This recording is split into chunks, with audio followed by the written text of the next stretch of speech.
So this is a look into the life in Norway. Here we are on a Saturday morning. It's about 9:30.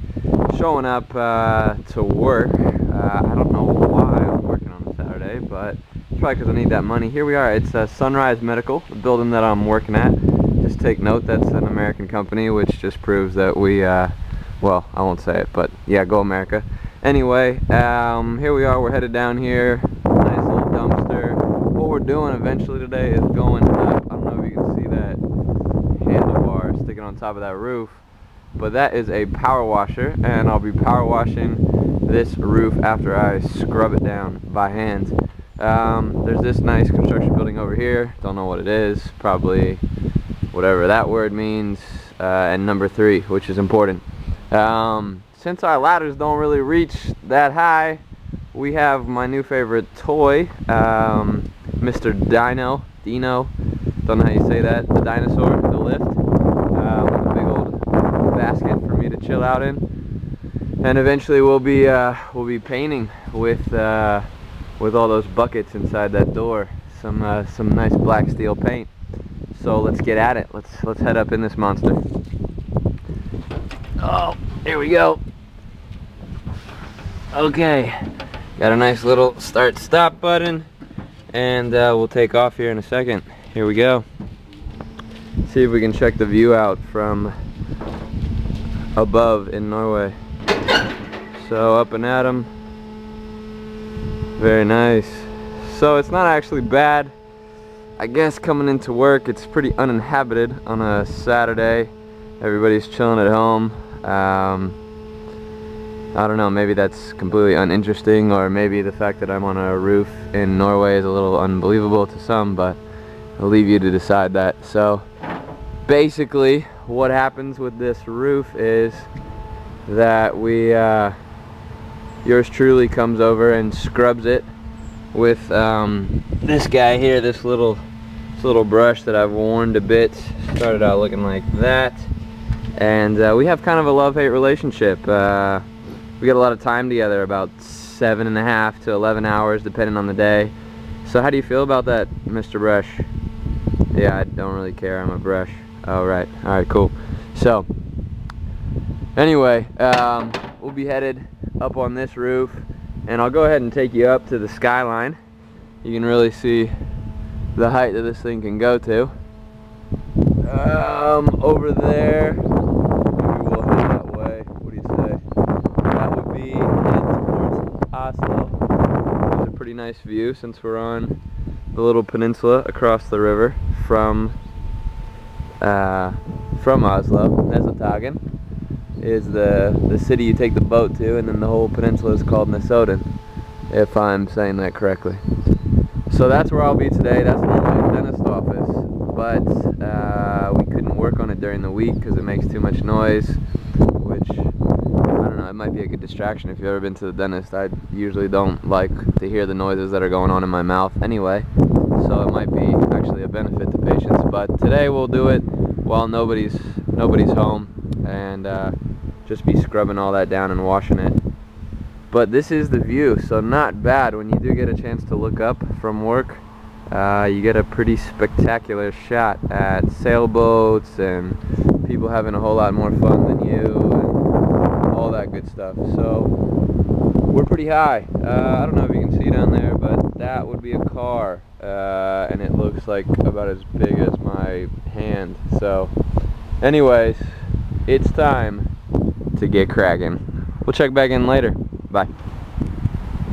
Right, sports fans, so I know you've been dangling in suspense, but we've left the card, and no need to worry. I did forget to mention that the boss, Mr. Lars, decided that it would be a good safety measure to give us a harness to wear. Don't know if you can really catch hold of what all that is, but got a little leg strap in. I feel like I could go rappelling, which would be awesome, but unfortunately it's not in my job description. But Lars, one of the most popular, probably 75% of males in Norway are named Lars, decided that would be a good idea. So here we are, and what we have here, ladies and gentlemen, is some really chipped paint, some old stuff that's stuck on this steel roof, and it's just gotta go. And the thing that's gonna do it for us is this Rambo gun right here. Now usually what's going on is me and Rytis, my new Lithuanian partner in crime, are up here. Unfortunately, neither one of us speak English, neither one of us speak Norwegian, and most times people will walk along this road and shout at us and say something, and we both kind of just look at each other and say, like, I don't know what they just said, and we just laugh and just carry back on. About the only English he speaks is he knows all the characters of your popular movies. So he holds this gun out while he smokes a cigarette like every couple of seconds, and goes like, "Ah, Rambo," or chants on top of the roof with his arm pumping in there and goes, "Ooh, Rocky." So we kind of kick it. It's actually kind of a neat little relationship. You connect, I guess, over the small things when you pretty much play charades all day long in order to communicate. So here we go. You can kind of see the difference of what power washing does. It takes the paint kind of right off compared to down there. So we're gonna have at it. Let's do this.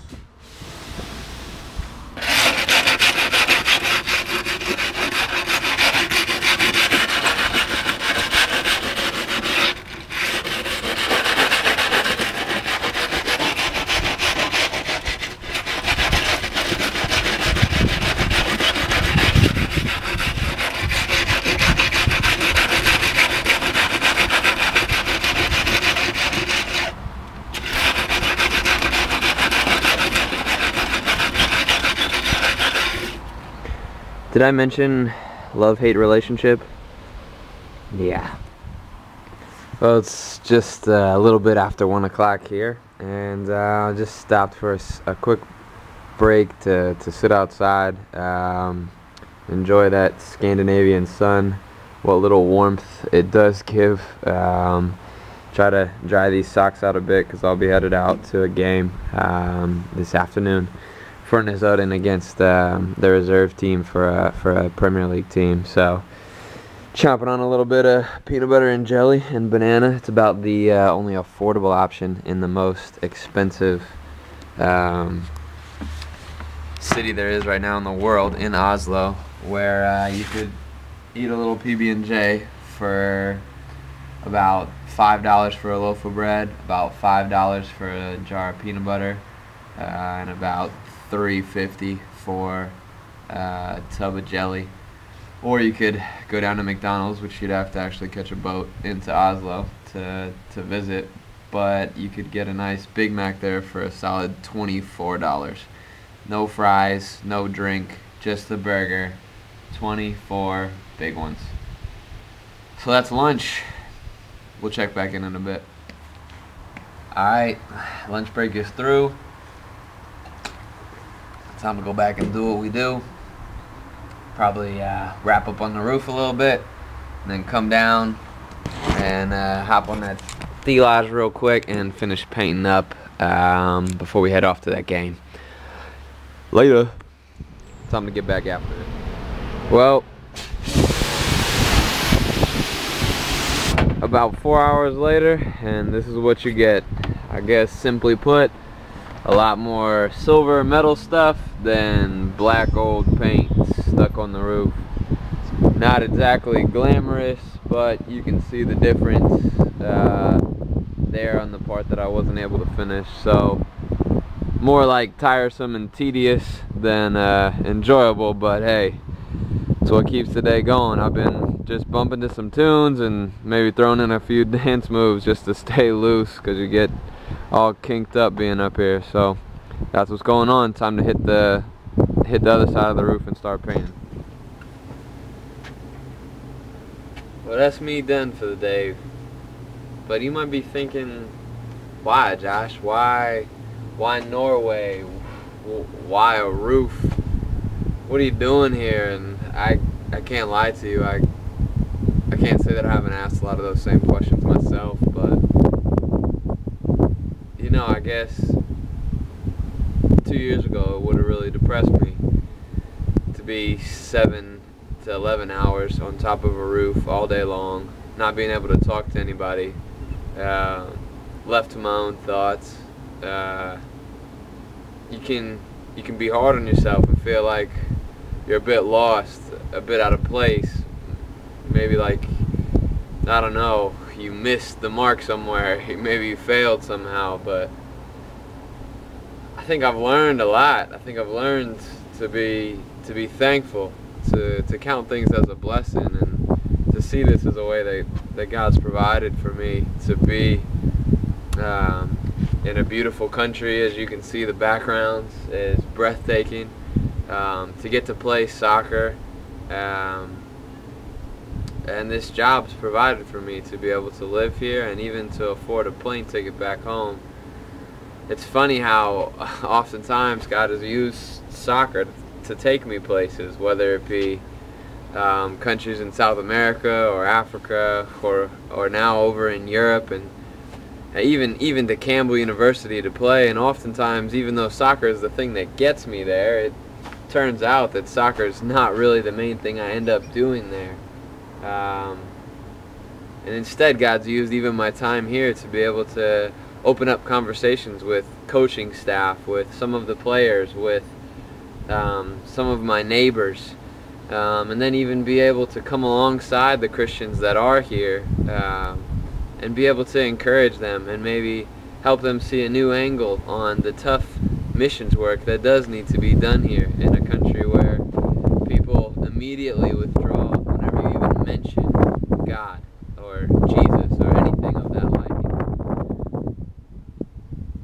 The other cool thing that this job's provided is just a chance to be still, to be silent during the day. Although it's tough work, it's a lot of work that you don't have to think a ton about when you're not worried about falling off the roof.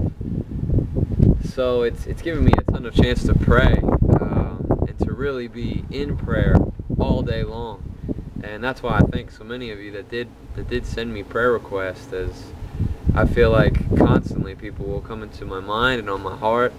People from Brazil and Mexico, people from Angola and Kenya, people from that I was just with in England, or people all the way back from when I was growing up in high school to when I was in college, to friends that are out here in Scandinavia with me now chasing a professional playing career, like Vinny and Mary, or Lars, my new friend, or maybe I've been praying for my teammates too, and that even some of them will come to church with me tomorrow. And then of course for family, for really taking time to pray over family members and close friends back home, those brothers that have stayed tried and true through the years. So I guess the best thing I can say is I thank God for it. And as I've given you kind of a look into what a day is like in Norway, I wonder if maybe you can look inside yourself. Maybe you can look at some difficult things that you might be going through. I don't know, maybe you do feel lost and confused. Maybe you do feel like you're in a dead-end job where you're just punching in and punching out, and you can't wait for that clock just to get home. Or maybe you feel down on yourself or a bit depressed. Maybe situations at home aren't good, and that just tears you up every time you enter into that house. But no matter what your deal is, no matter what you are seeing when you look inside yourself, I just pray that maybe you can look at it in a new angle. Maybe that as you've seen God pull you through one thing after the next, that you can trust and rely on Him being able to provide for you, and put your hope in that, and begin to smile at the little things, like a Lithuanian guy shouting that he looks like Rambo, or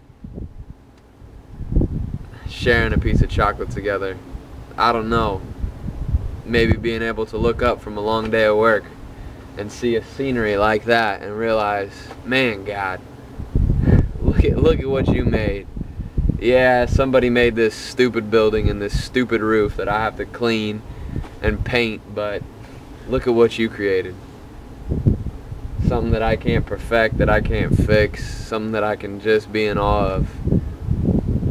It's given me a heart of worship. I hope as you look inside you, maybe it'll be healing. Maybe it'll be uplifting and encouraging. Maybe it'll give you a little bit of a different outlook on life. That's been a day in a life in Norway. I'm out. Gotta catch my bus. Take care.